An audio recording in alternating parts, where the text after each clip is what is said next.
Last week, we talked about diversity and inclusion in the workplace, and we specifically talked about embracing diversity of thought, differences in thinking, and how it is critical to creating a more cohesive, collaborative, unified workforce, where new ways of thinking drive innovation. And in the last week, I got this question: Leena, this open, collaborative environment creates so much conflict in the workplace as people are struggling to validate their way of thinking, their background, their framework, their perspective. Can you give me your take on how to address this common stumbling block? So that's what we're going to be taking care of today. Hi everyone, welcome back to another episode of Leena Patel Live. My name is Leena Patel, founder of Global Impact Systems, helping bring the sandbox to the boardroom. Did you know that US employees currently lose over 2 hours per week to conflict? That's 2.5 weeks per year per person going towards arguing with another person instead of collaborating with them. In dollars, that equates to $359 billion lost every single year to workplace conflict. That's an incredible amount of time that can be spent on revenue-generating activities, for example, coming up with implementing new processes, innovations, etc. If you're a leader, if you've ever managed people or processes, you have likely found yourself in the middle of workplace conflict at some time. And studies have shown that 70% believe managing conflict is a critically important leadership skill. So the inability for leaders and managers to effectively manage conflict and bring about positive resolution is costing you in productivity, in employee happiness, in business growth. However, conflict doesn't have to bring about negative results. When it's managed effectively, conflict can stimulate progress, it can deepen trust, it can strengthen relationships, and all of these are going to enhance productivity and improve bottom line results.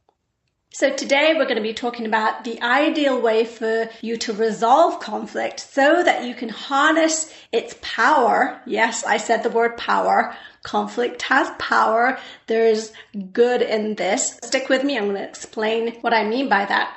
Harness its power so that you can transition from conflict being a business cost to an investment in your organization and the people who work for you. There are 3 things we're going to be covering today. We're going to be looking at the current situation, why this topic is so critically important for you today. What's the cost opportunity for you in resolving this, in taking care of this, and making it really front and center? And then I'm also going to reveal a commonly held mistaken belief that is the springboard of organizational conflict. And if your organization is guilty of this, don't worry, I'm also going to tell you what you can do about it. So let's look at this definition so that we both get on the same page. I'm going to define conflict as any workplace disagreement that disrupts the flow of your work. Here's the problem with this whole area. Conflict resolution skills are something that you deal with, that I deal with, that every single person in the company, every single person alive has dealt with this problem. And in the workplace, it's going to be exacerbated. Unfortunately, conflict resolution skills are rarely taught as core curriculum in the education system, which means that most adults are entering the workplace with little or no knowledge of how to prevent and or manage conflict. And if you've been around the workforce for many years and you've had this training, well, there needs to be some skill updating going on, because as new demographics, as younger people enter the workforce, as we experience a more culturally diverse workforce and we're doing business globally, we need to be able to have conflict management strategies up our sleeve that allows us to tackle these new challenges. Training is the single most important driver for high quality outcomes to conflict. And yet I was pretty surprised to learn that 60% of employees in the United States have never received dispute resolution training. So if you have, phenomenal. We're going to help you to step it up a notch. If you haven't, don't worry, we're going to get you up to speed very quickly. Now, just to give you some context of how this is affecting your business so that you understand really the severity of it. Research tells us that 85% of employees experience some kind of conflict. About a third of employees are constantly experiencing conflict. That's 1/3, constantly in battle, in argumentative mode, in opposition to another person on the team or another person in the company. 12% of employees say that they often see conflict within the senior executive team. Now, that's only 12% of employees seeing that. What goes on behind closed doors and boardrooms, that's not even taken into account. A quarter of employees have witnessed absence or sickness due to conflict. People are just taking time off because they can't handle it. They just want to get out of that environment. And 9% of employees have seen projects fail because of workplace conflict, which is absolutely tragic.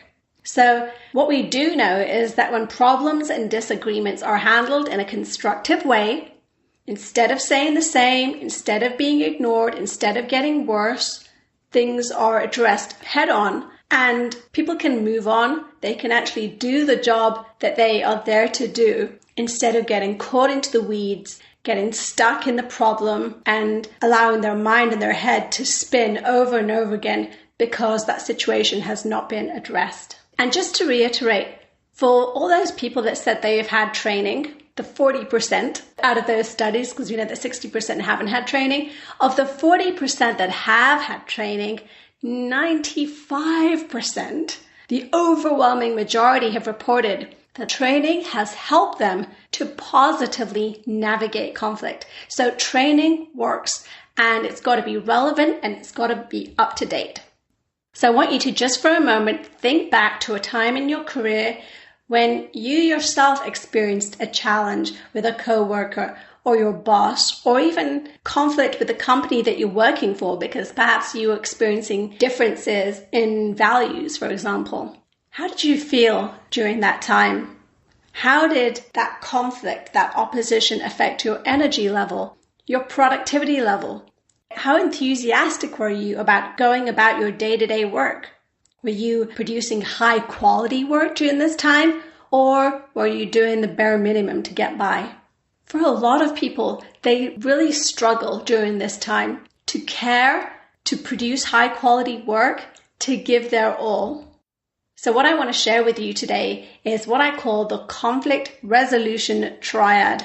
And it's 3 key areas that you need to focus on when you're addressing conflict within your organization, because it's not a question of if, it's a question of when. So 3 key areas. 1, outcome. 2, safety. And 3, language. So let's dive into each of those 3 areas. The first one is know the desired outcome. You want to identify the specific vision that both of you are working towards. If the CEO has a clearly defined vision, then that's what you've got to be coming back to. And I'm going to tell you that in my experience of working with hundreds of organizations, that while the executive team know exactly what products and services they're offering, they don't always have a clearly defined vision. And in the absence of a clearly defined vision, people will set their own. And with differing ideas, it's going to lead to conflict. Sometimes people are going to clash because they are not always clear about the end goal, and then they get caught up in the details of what's in front of them.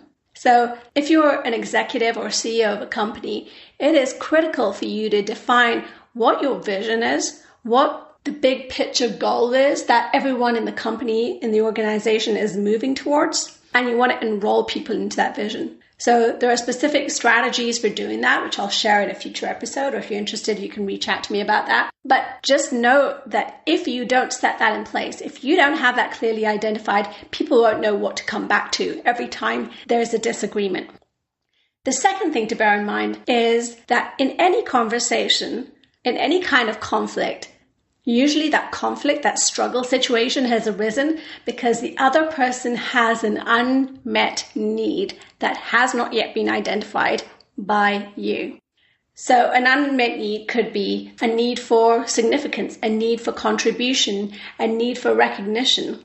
If you're not able to read between the lines or bring that out of them skillfully, there's going to be trouble, because people don't really care about helping you unless you've demonstrated to them that you care about them. So this part is about making sure that you're caring as much about their needs, and specifically their unmet needs, as much as you care about fulfilling your own. And then looking at how are you demonstrating this care. And then finally, the third part of this section is to ask, what is it that you want to gain from this interaction? Identify the outcome. Identify if it's important for you that the relationship built remains intact.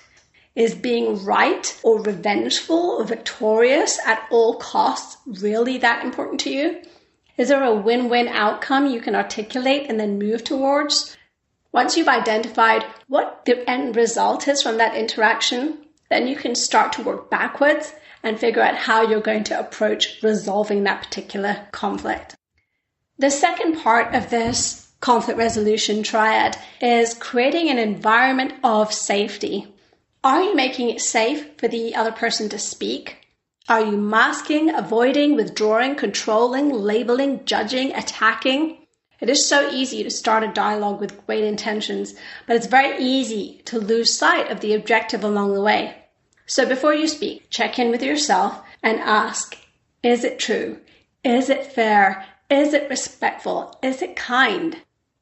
Google did a study recently in which they looked at high-performing teams within their company, and they found that when they created an environment where people felt safe to speak up, and in fact people were speaking in equal amounts, they found that these were the most highest performing teams versus situations where there was one person or two people or a small group of people dominating the conversation and everybody else listening. These are the least highest performing teams. So creating this environment where people are free to speak up, free to share, and not be judged, not be ridiculed in the process is critical. The second part to creating an environment of safety is mastering strategies for staying in dialogue when you're feeling scared, when you're feeling angry, when you're feeling hurt. So one strategy I'm going to share with you right now is called the mirroring technique. You mirror the other person, you repeat what you think they said back to them, so you're confirming their feelings and validating them. And this ensures that you know that you heard them correctly, that you didn't misinterpret the other person, and it also makes the other person feel that you're actually listening to them. At the same time, this moment of pause grants you additional time to internally process so that you can outwardly best articulate your feelings going forward. And then the third component of environment of safety is the power of the timeout. So if this feels challenging and the other person feels threatened, or if you feel threatened in some way, suggest a timeout. Come to a mutual agreement about when you're going to resume the conversation so that no issue is left unresolved. But it's okay to say, hey, you know what, let's take 5 minutes, 10 minutes, let's come back to this. Go get a cup of water, go for a walk around the block, and then come back to it with a fresh mind and a neutral head and heart space. And the third part of the conflict resolution triad is minding your language.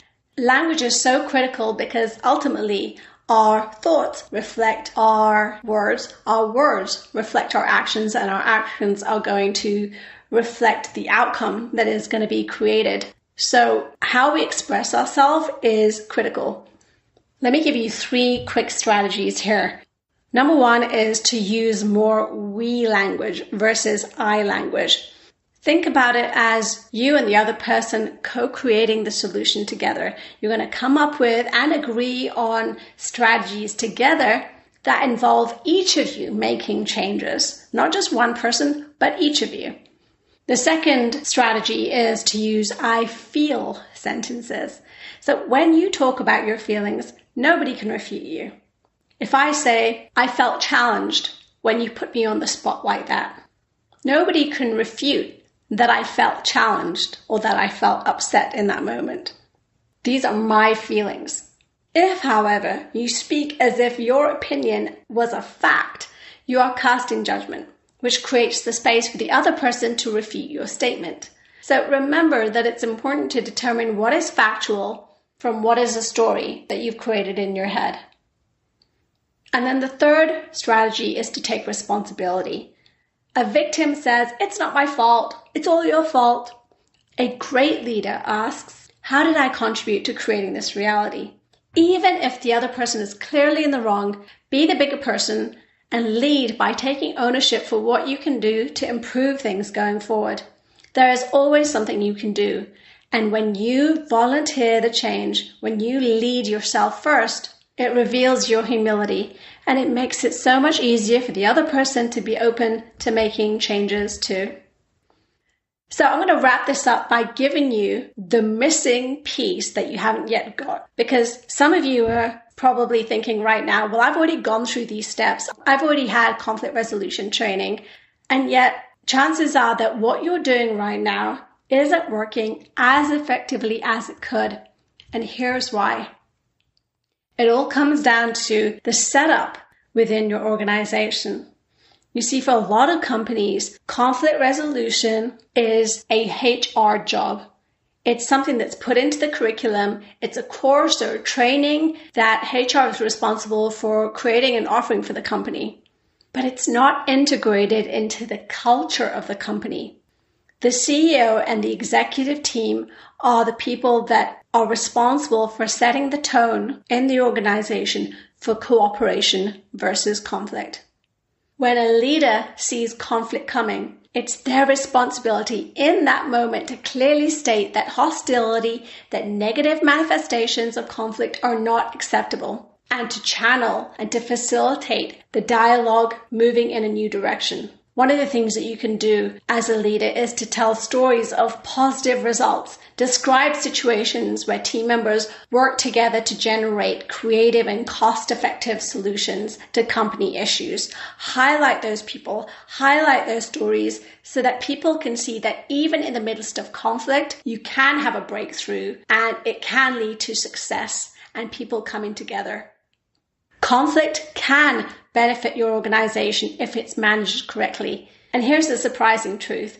Studies have shown that conflict is a normal and essential part of the human condition. And so what I'm going to propose is that rather than eliminating conflict within your organization, you want to work to manage it. Chances are that if you don't have any conflict going on within your organization, within your team, within your department, you're probably also lacking creativity and innovation. In fact, because of conflict, 29% of workers found better solutions to their problems, and 9% even saw a major innovation. People in conflict are going to be less flexible, less creative, more narrow-minded, and more rigid in their thinking. So my invitation to you and my challenge to you is to encourage diversity of thought, encourage creative thinking, and surround yourself with people that have different ideas and think differently to you, and then implement strategies and frameworks that allow you to sift through the ideas while making everyone feel heard, while making everyone feel acknowledged, while making everyone feel that their opinion and their perspective matters. So instead of running away from conflict, embrace it, manage it, move beyond it.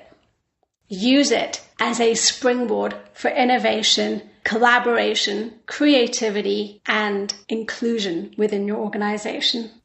If you're just starting out and you'd find it helpful to have a how-to guide on resolving conflict within your department, within teams, if you'd like that, then go ahead and reach out to me at leenapatellive.com. I'd be happy to send that to you. And for those of you that are looking to go deeper within your organization and really create a cultural change, a collaborative environment, and integrate this perhaps as part of your diversity and inclusion initiative, if that's you, then I would be delighted to speak with you privately and provide a few additional insights that are particularly helpful to you at this phase in the journey. So go ahead and reach out to me for that.